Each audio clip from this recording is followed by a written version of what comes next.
Fala aí, galerinha, como é que vocês estão? Beleza pura? Galerinha, bora treinar algumas questões de lei de Kepler. Vocês vão ver que são, questões maravilhindas, que a gente vai passar pelas 3 leis, beleza? Partiu! Beleza, galera? Então, antes da gente começar a fazer os exercícios, bora fazer uma revisão aqui das 3 leis de Kepler, tá? Então, partiu! Então, a primeira lei de Kepler, primeira lei de Kepler, é conhecido como a lei das órbitas. Lei das órbitas. Ou seja, o que significa? O que diz essa lei? Essa lei diz que todo objeto que vai orbitar outro objeto, essa órbita vai ser uma órbita elíptica e o objeto a ser orbitado ele vai ficar em um dos focos dessa elipse, tá? Então, como é que funciona? Então, a gente vai desenhar uma elipse, que vai representar a nossa órbita. A elipse tem 2 pontos importantes dentro dela, que são chamados os focos. Eu vou chamar de F1 e F2. Esse carinha aqui é o foco. Então, são os focos. Esse aqui é o foco da elipse, tá? Esse foco, os 2 focos é o que fazem a geração dessa elipse. Então, se você pegar um barbante, puxar até aqui, colocar uma caneta, deixar esses 2 barbantes sempre esticados e você desenhar o contorno com ele sempre esticado, a gente vai gerar a elipse, tá bom? Então, então a gente vai ter o objeto a ser orbitado em um dos focos da elipse, por exemplo, está no foco 1, e o objeto que irá orbitar, ele vai estar nessa trajetória elíptica, tá bom? Legal. Aí, galera, é o seguinte, se a gente desenhar uma linha que passa pelos focos e corta a elipse, então desenha uma linha que passa pelos focos e corta a elipse, a gente vai ter 2 pontos importantes. Esse ponto que está mais próximo do objeto a ser orbitado e o ponto mais longe, afastado. Então, esse cara ele está mais próximo do objeto a ser orbitado. Esse está próximo, esse cara é conhecido como perigeu. E esse cara, que é um ponto mais afastado, ou seja, ele está mais longe, esse cara é o apogeu. Tá? No caso, por exemplo, o perigeu e o apogeu, quando a gente está trabalhando, por exemplo, com a Terra e um satélite orbitando. Agora, se for no sistema solar, ou seja, o Sol ocupando dos focos e os planetas na órbita elíptica, aqui ao invés de chamar perigeu, vai ser periélio. E o ponto mais afastado vai ser o afélio. Tá? Então, perigeu, periélio é de próximo, é o ponto mais próximo que tem do corpo que está sendo orbitado, e o apogeu ou afélio é o ponto mais separado. Beleza? Então, praticamente a lei das órbitas diz isso, que um objeto que vai orbitar, ele descreve uma elipse em torno do objeto a ser orbitado, e esse objeto ele vai estar em um dos focos dessa elipse. Tá bom? Então, o ponto mais próximo, perigeu, periélio, e o ponto mais afastado, apogeu ou afélio. Legal. Outro ponto importante, eu vou redesenhar aqui, é a relação às distâncias e o raio médio. Então, imagina o seguinte, a gente tem essa elipse, temos os focos, então foco 1, foco 2, vamos colocar o planeta aqui, legal. Vamos redesenhar a linha que passa pelos focos e corta a elipse. Então, aqui a gente vai ter o periélio, o perigeu, e aqui o apogeu ou afélio. Legal. Aí, galera, a distância entre o perigeu ou periélio e o objeto, ou planeta, essa distância vai ser a menor distância possível que o objeto vai ter desse cara que ele está orbitando. Ao passo que, quando o objeto está no apogeu ou afélio, essa distância vai ser a máxima distância possível que vai separar o objeto do planeta ou do objeto que ele está sendo orbitado, que ele está orbitando. Então, a distância máxima. Legal. Como a gente tem uma distância mínima e distância máxima, a gente tem um ponto aqui no meio dessa linha que separa igualmente o apogeu e o perigeu, tá? Essa distância a gente chama de raio médio, que é a distância igual que separa o perigeu do apogeu. Então, essa distância é o raio médio e essa distância, então aqui também é o raio médio. E como é que a gente calcula o raio médio? Então, o raio médio dessa trajetória é a média aritmética da distância mínima e distância máxima. Ou seja, então vai ser a distância mínima mais distância máxima dividido por 2. Legal. Então, a gente vai ter o raio médio, que é o qual a gente vai utilizar para quando for fazer contas, tá? Por quê? A gente vai considerar como se a trajetória desses corpos fosse aproximadamente trajetórias circulares, considerando o raio médio como o raio dessa trajetória. Beleza? Show! Então, para a primeira lei de Kepler é isso. Agora, para a segunda lei de Kepler, então agora a gente vai tratar sobre velocidades e áreas. Então, segunda lei de Kepler é conhecida como a lei das áreas. Lei das áreas. Legal. Como é que surgiu essa lei? Foi observado o seguinte, ó, então vamos imaginar a situação que eu vou ter minha trajetória elíptica. Vou imaginar que eu tenho então os focos e eu tenho um planeta, por exemplo, que nem aqui a Terra, orbitando esse foco, tá? Ou mais em questão histórica, vamos imaginar o Sol e o planeta em volta dele, tá? Mas poderia ser também a Terra e um satélite, aqui tanto faz. Legal. Imagina questões históricas, era o seguinte. Então, novamente, vou pegar o ponto mais próximo, periélio, perigeu, e o ponto mais afastado como o afélio ou apogeu. Então, temos esses dois pontos aqui. Legal. Foi notado, historicamente, que, imagina um planeta, ele está passando perto do afélio ou do apogeu, tá?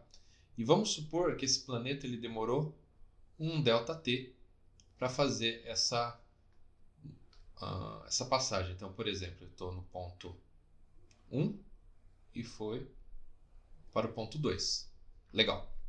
Esse mesmo planeta, quando estava perto do perigeu, então, por exemplo, aqui, ó, no mesmo intervalo de tempo de ΔT, então, no mesmo intervalo de tempo de ΔT, observa-se que ele vai, por exemplo, do ponto 3 ao 4, ele tem um deslocamento muito maior. Então, enquanto ele está no afélio, ele vai sofrer um pequeno deslocamento nesse ΔT. No mesmo ΔT, quando ele está no perigeu, ele está um deslocamento bem maior. Tá?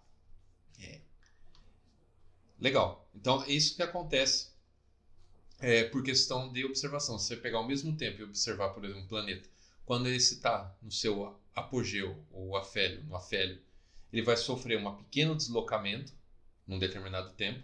E esse mesmo intervalo de tempo, quando o mesmo planeta está perto do perigeu ou periélio, né, nota-se que o deslocamento que ele vai sofrer é muito maior. Tá? Então, o que foi constatado?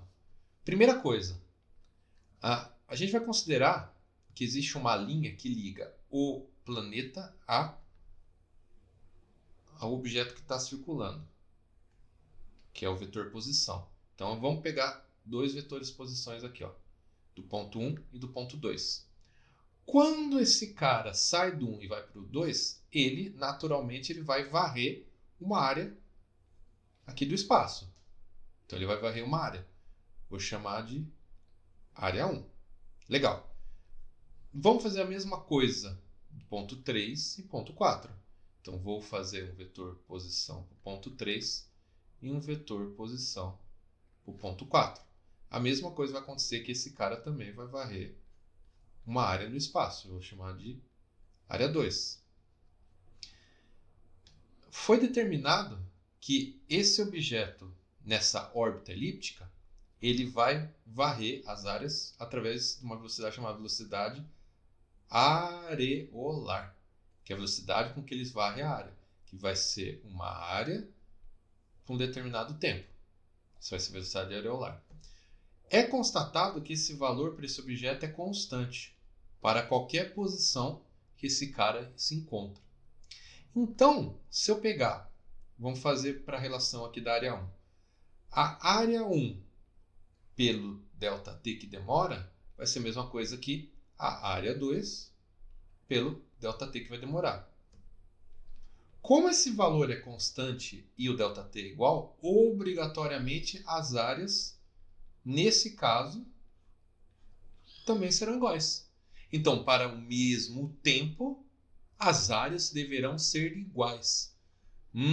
Se as áreas são iguais para o mesmo tempo, obrigatoriamente a velocidade tem que variar para o corpo conseguir varrer áreas iguais em tempos iguais. Como não é uma circunferência sem uma elipse, então obrigatoriamente tem que ter variação da velocidade. Legal? Então é constatado que quanto mais próximo do perigeu, maior é a velocidade com que o corpo vai percorrer as distâncias aqui. Justamente porque ele está mais próximo do corpo, ele sofre maior força gravitacional desse corpo. Então, nessas áreas mais próximas, ele vai ter a maior velocidade, sendo o perigeu a velocidade máxima que esse corpo consegue alcançar. Legal.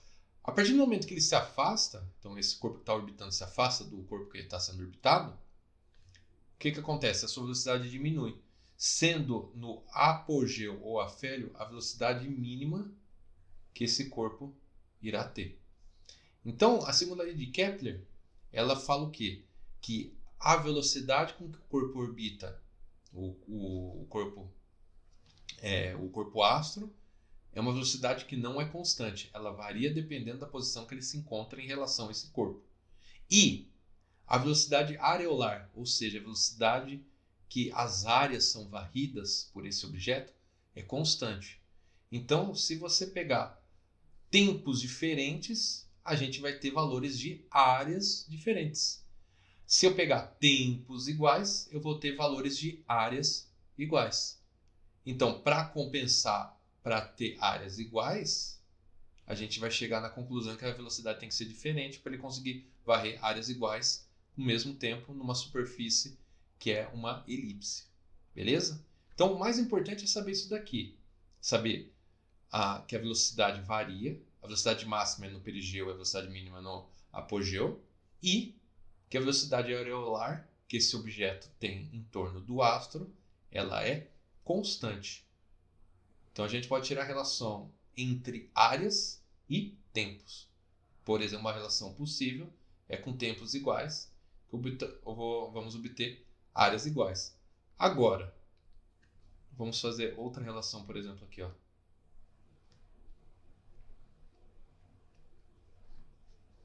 Então, vou colocar, por exemplo, 5, 6, 7 e 8. Legal.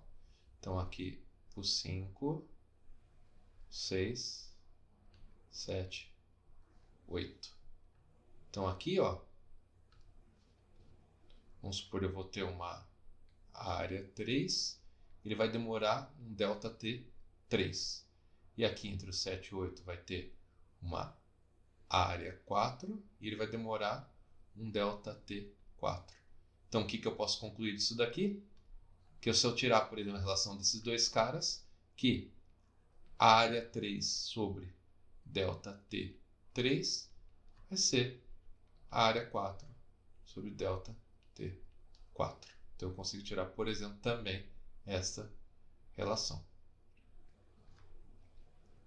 Assim como eu consigo relacionar com essa daqui de cima. Então, eu posso igualar, por exemplo, assim como eu posso igualar, por exemplo, que um A3 delta T3 igual um A4 delta T4, que vai ser, por exemplo, um A1 por delta T.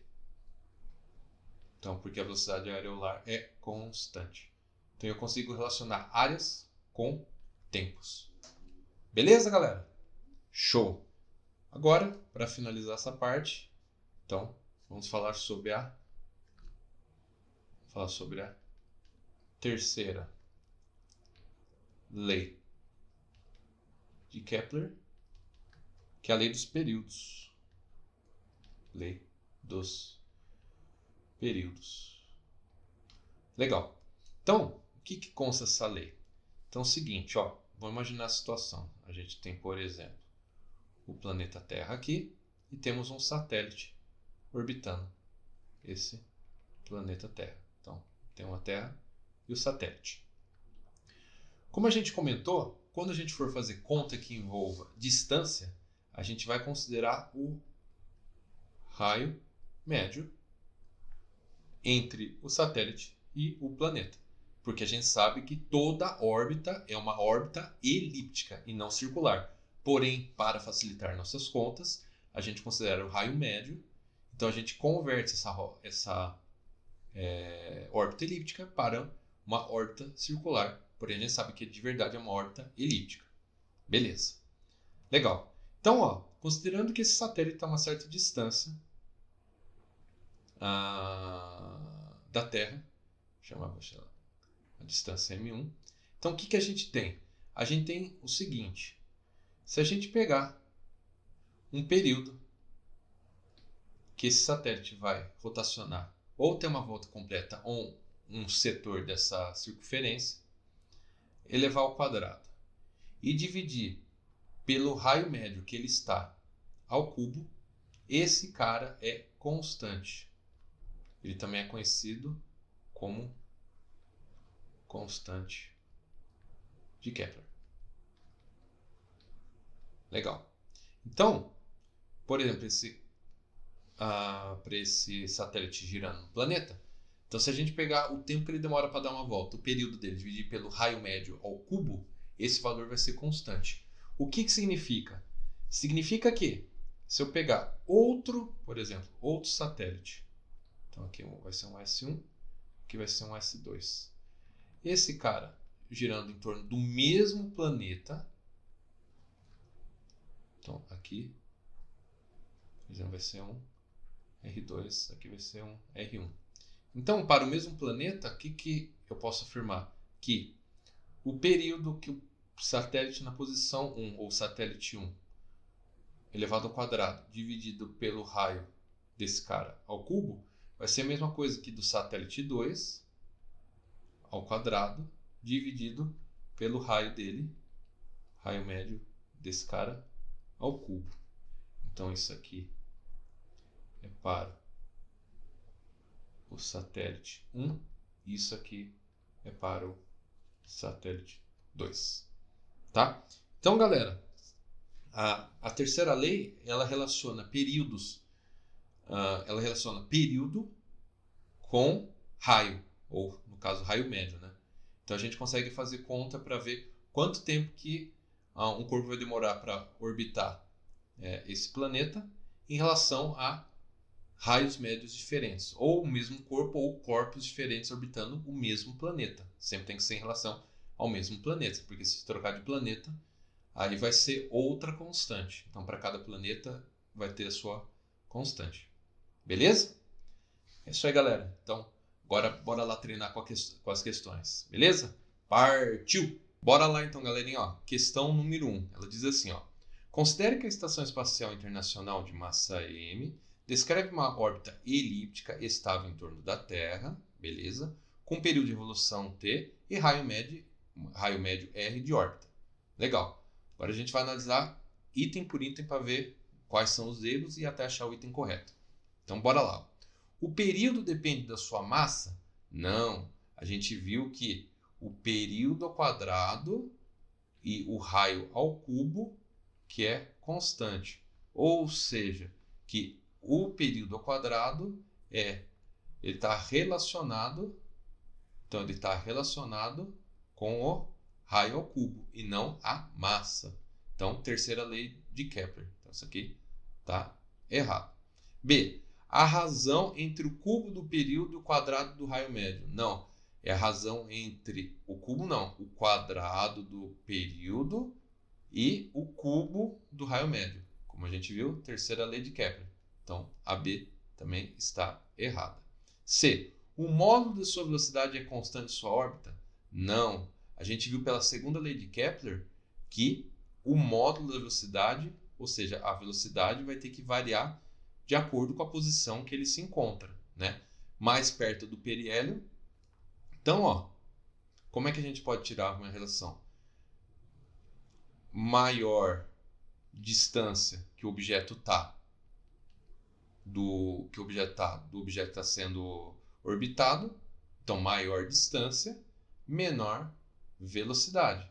E menor distância, então aqui é do afélio ou apogeu, e aqui a menor distância, por exemplo, no periélio ou perigeu, menor distância implica maior velocidade, tá bom? Então, por isso que o módulo da sua velocidade é constante? Não.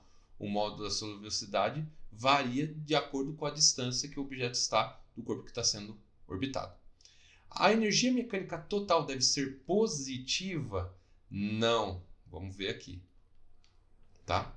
A energia mecânica, nesse caso, vai ser a energia cinética mais a energia potencial gravitacional que esse objeto tem. Tá bom? Quando a gente trata com as mecânicas celestes, o que a gente tem? Então a gente tem que a energia mecânica, então vai dar, então a energia cinética é massa vezes velocidade ao quadrado dividido por 2, massa do objeto que está orbitando, e a energia potencial gravitacional, para quando a gente está tratando com mecânica celestial, vai ser menos G, que é a constante gravitacional, vezes a massa do objeto que está sendo orbitado, vezes a massa do objeto que está orbitando, dividido pelo raio. Tá?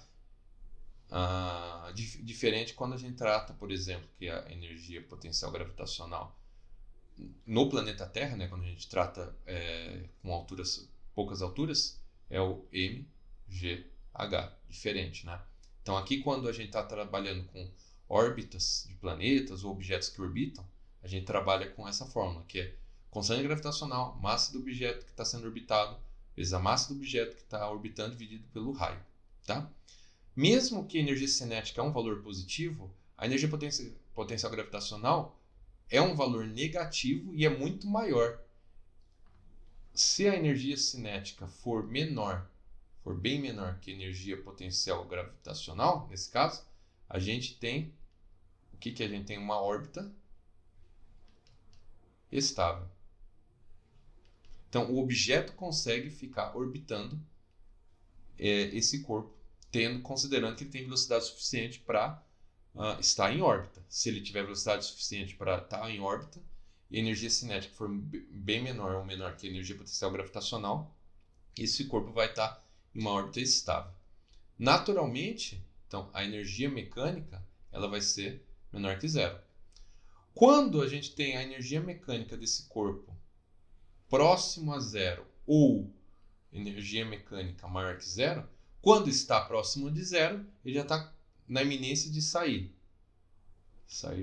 de órbita. E quando a energia mecânica é maior que zero, então ele não está mais orbitando. Não orbita mais. Então esse cara conseguiu sair do campo gravitacional do planeta, ele consegue escapar desse campo gravitacional, ele não vai mais orbitar, ele vai conseguir escapar, tá bom? Então por isso que a energia mecânica total, nesse caso aqui, é negativa como a Estação Espacial Internacional ela orbita estavelmente em torno do planeta, então ela não pode ser positiva, tá bom? Então no caso aqui vai ser negativo. Por fim, a energia cinética é máxima no perigeu. Perfeito. Lembrando, na segunda lei, então a gente tem a trajetória elíptica, o planeta vai estar no foco, aqui vai ser o perigeu, que é o ponto mais próximo. O afastado vai ser o apogeu. Ou periélio, se for o planeta em torno do Sol. E o afélio, se for o planeta afastado do Sol. Lembrando a segunda lei, que a gente viu, que é a lei das áreas, pontos próximos do perigeu, a gente vai ter aqui velocidade máxima. Ou no caso, no próprio perigeu, a gente vai ter velocidade máxima. E no ponto mais afastado, a gente vai ter a velocidade mínima. Justamente por relação das áreas pelo tempo que a gente cobre, né? Então aqui ele tem que deslocar mais para conseguir obter a área próximo da área, por exemplo, perto do apogeu do afélio, que vai ser um deslocamento menor, porém, aqui com uma distância maior vai ter essa cobertura de área, né? Então, a gente vai obter que a velocidade no perigeu vai ser a máxima e a velocidade no apogeu ou afélio vai ser a mínima. Se a energia cinética então, a energia cinética justamente está relacionada com a velocidade, então, no perigeu, como tem a máxima velocidade, a gente vai ter a máxima energia cinética. Por isso, a gente obteve aqui como resposta a alternativa E. Beleza? Bora para a próxima questão. Beleza, galera? Partiu para a questão número 2. Olha o que ela fala. Aproximadamente durante o período de quase 2.000 anos, a humanidade aceitou a teoria geocêntrica, isso é, a Terra como centro do universo. Graças ao trabalho de grandes cientistas, como entre eles Johannes Kepler, estabeleceu-se a verdade em relação ao sistema solar. A teoria heliocêntrica tendo o Sol como centro do sistema solar e os planetas girando ao seu redor. Então, a gente adota a teoria heliocêntrica, né? Que é o Sol, ele está no centro do sistema e os planetas que giram em torno dele, diferente como era antigamente, considerado que era a teoria geocêntrica, que era o planeta Terra e o resto girando em torno dela. Tá bom? Com relação às leis enunciadas por Kepler, então são as leis de Kepler, assinale a alternativa correta. Então vamos analisar alternativa por alternativa para ver o que está certo e assinalar a alternativa correta. Um planeta em órbita em torno do Sol não se move com velocidade constante. Perfeito.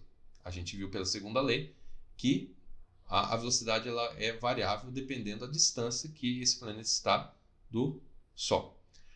Mas de tal maneira que uma linha traçada do planeta ao Sol, ou seja, que é o vetor posição, varre áreas iguais em intervalos de tempos iguais. Perfeito.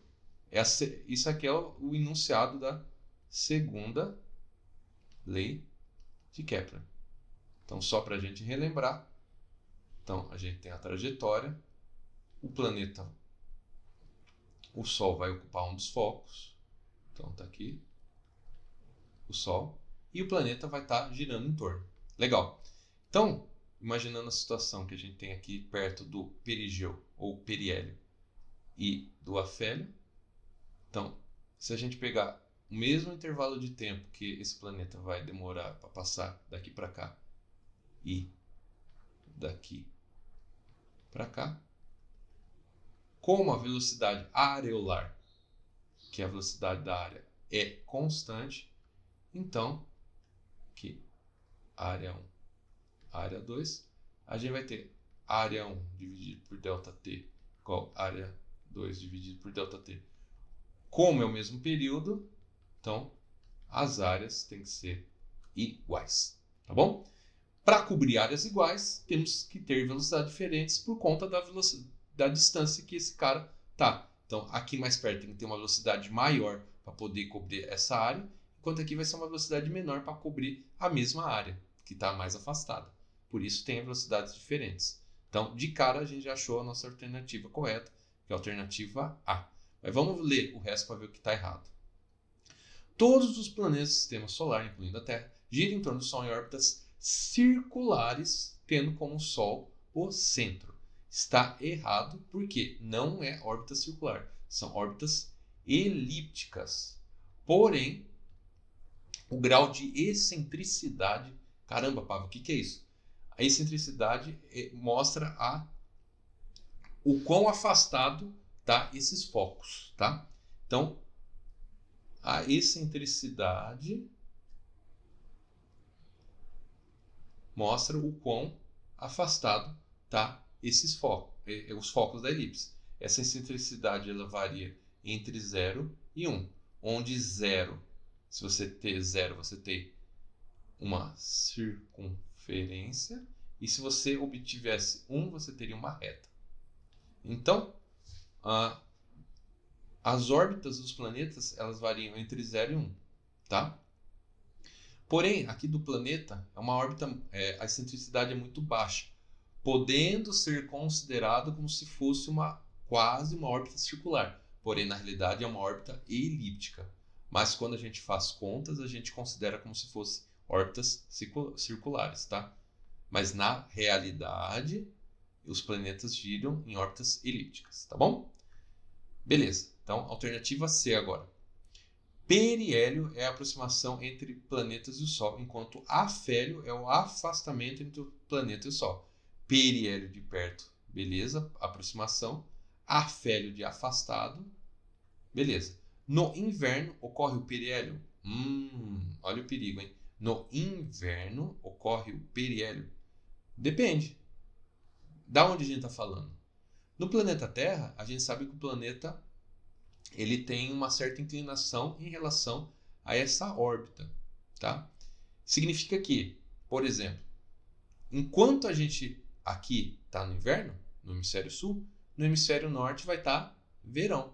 Então a gente não pode simplesmente afirmar que no periélio a gente vai ter o inverno ou vai ter o verão. Depende da posição. Como a órbita do planeta Terra é praticamente uma órbita circular, que na realidade é uma órbita elíptica com uma excentricidade, ou seja, essa diferença entre os focos é baixa, então praticamente é uma órbita circular. Então, o que vai depender do inverno-verão nem é do periélio ou afélio, mas sim da posição que se encontra o planeta de acordo com a sua inclinação, tá? Como o periélio e o afélio são muito próximos, então praticamente são iguais, então vai depender da posição que o planeta está em volta do Sol para ver a região que ele vai pegar mais Sol ou menos Sol. Então a gente não pode afirmar aqui que é inverno porque depende da região do planeta, tá bom? Então por isso que essa alternativa está errada. Agora vamos para a alternativa D. A segunda lei de Kepler prova que a maior velocidade de transição dos planetas no periélio é menor do que nos pontos mais afastados no afélio. Legal. Então, ó, a segunda lei prova que a maior velocidade de translação dos planetas do periélio é menor do que no afélio. Não. A gente viu que a segunda lei, por conta das áreas serem iguais por períodos iguais, então perto do periélio o planeta tem que andar mais rápido para cobrir a mesma área de quando ele está afastado, tá? Então, é menor? Não. No caso, é maior. Por isso que está errado. Beleza? Então, a alternativa D está errada. Alternativa E. As leis enunciadas para Kepler são válidas apenas para o sistema solar? Não. Essas leis, como é verificado por observações, as constante gravitacional e demais constantes, não vale só apenas para o nosso sistema solar, mas sim para todo o universo observável. Então, as leis enunciadas por Kepler são válidas apenas para o sistema solar? Não, para qualquer sistema do universo. Então, isso aqui está errado. Então, a alternativa realmente correta é a alternativa A. Beleza? Partiu para a próxima questão. Bora! Bora lá então, galera. Questão de número 3. Ó, a questão diz o seguinte. Um satélite se movendo ao redor da Terra descreveu uma área de 20.000 km² em 2 horas. Quanto tempo lhe demorará para descrever uma área de 50.000 km²? Legal. Então, essa questão ela está tratando área e tempo. Então, aqui a gente está falando da segunda lei de Kepler, tá? Que a gente viu que a velocidade areolar é a variação da área pela variação de tempo, ou seja, a área coberta pelo tempo que ele vai demorar. E esse valor vai ser constante. Legal. Então, ó, A primeira relação que a gente vai ter que 20.000 quilômetros quadrados são percorridos em 2 horas. Quanto tempo ele vai demorar para percorrer quando for para 50.000 quilômetros quadrados? Então, como essa velocidade areolar é constante, então a gente vai igualar essas duas relações. A área pelo tempo varrido vai ser igual a outra área pelo tempo que vai demorar para varrer, para manter isso aqui constante.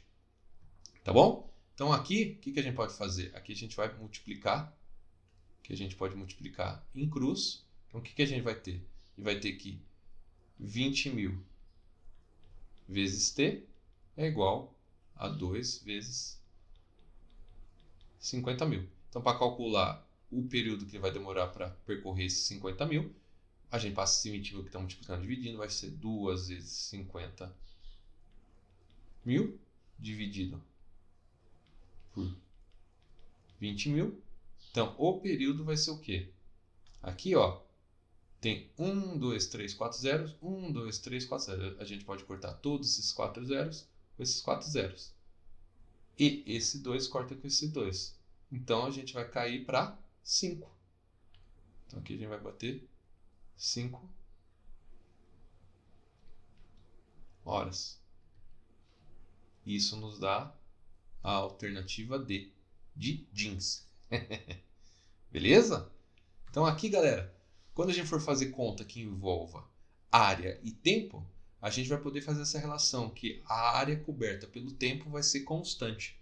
Então, a gente consegue igualar áreas e tempos para poder calcular quanto tempo vai demorar para cobrir aquela determinada área, sabendo que a velocidade areolar é constante para aquele corpo que está numa órbita estável, no caso, o satélite em volta da Terra.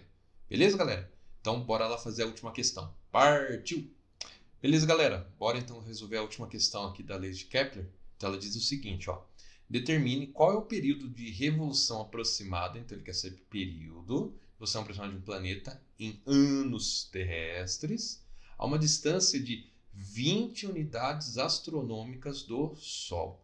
Legal! Então aqui foi legal essa questão porque ele colocou essa palavra unidades astronômicas. Então vamos interpretar o que ele está falando para a gente. Ó. Então imagina o seguinte, como ele está falando em anos terrestres, então ó, imagina que a gente tem o Sol, vou colocar até aqui ó, bonitinho, tem o nosso Sol aqui ó, e tem o planeta Terra.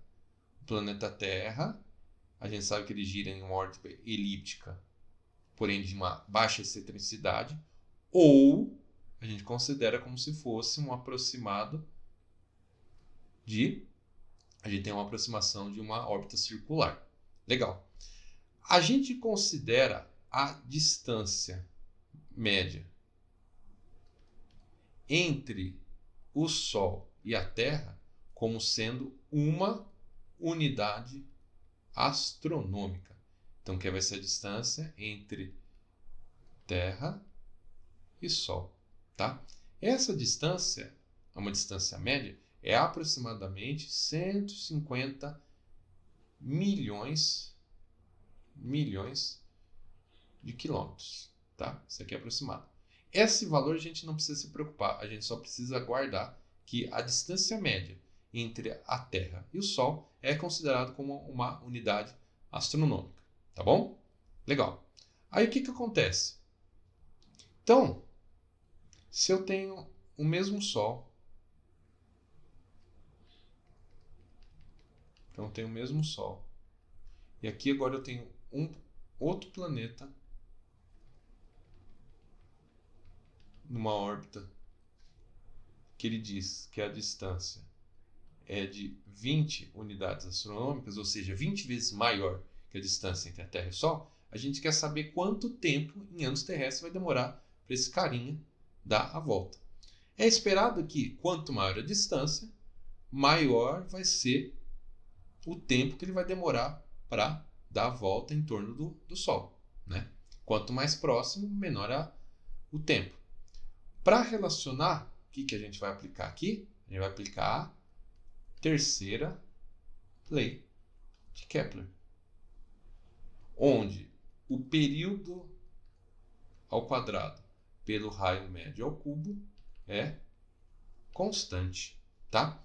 Então, se eu pegar o período da Terra ao quadrado e dividir pelo raio da Terra ao cubo, vai ser igual a eu pegar o período do planeta que eu estou querendo analisar ao quadrado, dividido pelo raio do planeta ao cubo. Então, essa relação é igual, é constante. Beleza. O período, como ele está falando em anos terrestres, então o período da Terra é de 1 ano. Então, 1 ao quadrado, dividido pelo raio da Terra, o raio é de 1 unidade astronômica. Então, vai ser 1 ao cubo, igual o período que o planeta vai executar ao quadrado, dividido pelo raio dele, que ele falou que são 20 unidades astronômicas. Então, são 20 ao cubo. Legal?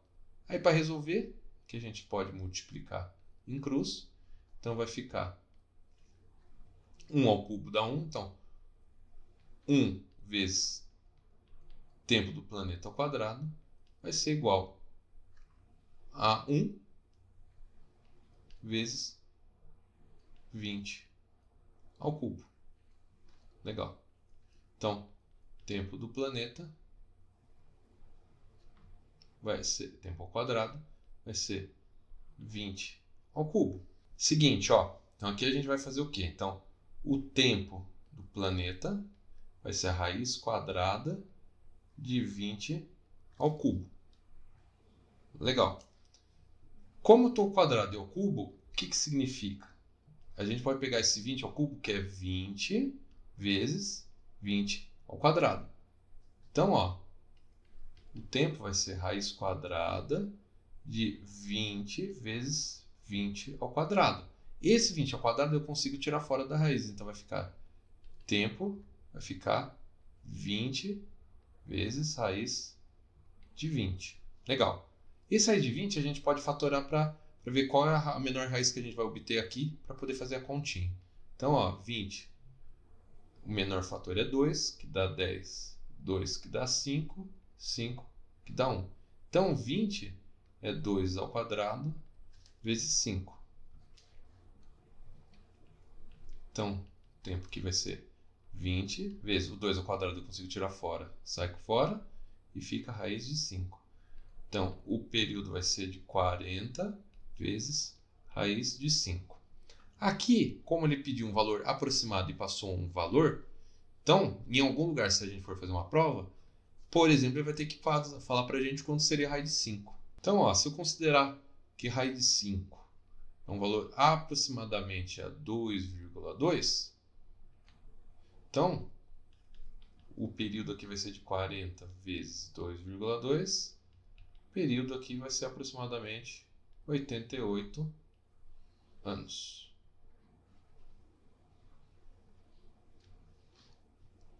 Legal. Então, se eu analisar lá as respostas, o mais próximo é, no caso aqui, 89. Porque a raiz de 5 é maior que o 2,2, mas arredondando, chega próximo desse valor. Então, a alternativa correta é a alternativa E. Próximo de 89 anos. Beleza, galera? É isso aí. Se vocês ficarem com dúvidas, por favor, mandem mensagem para mim, comentem no vídeo aí. Se tiverem algum assunto que vocês desejam que eu faça o vídeo, por favor, também pode colocar nos comentários dele. Se possível, marca a galera no vídeo de seus amigos e amigas que talvez tenham dúvida também sobre leis de Kepler, para eles também poderem ver, tá? E eu também estou colocando esses vídeos lá no meu canal do YouTube, do SOS Física. Aí peço para vocês, se vocês não acompanham o canal lá, também possam se inscrever, ative o sininho para receber notificações. Porque talvez lá é até mais fácil para poder acompanhar os exercícios, né? E bora lá, galera, bora continuar nossos estudos. E se vocês precisarem de mim, pode sempre contar com a minha ajuda, beleza? Valeu, galera, até a próxima!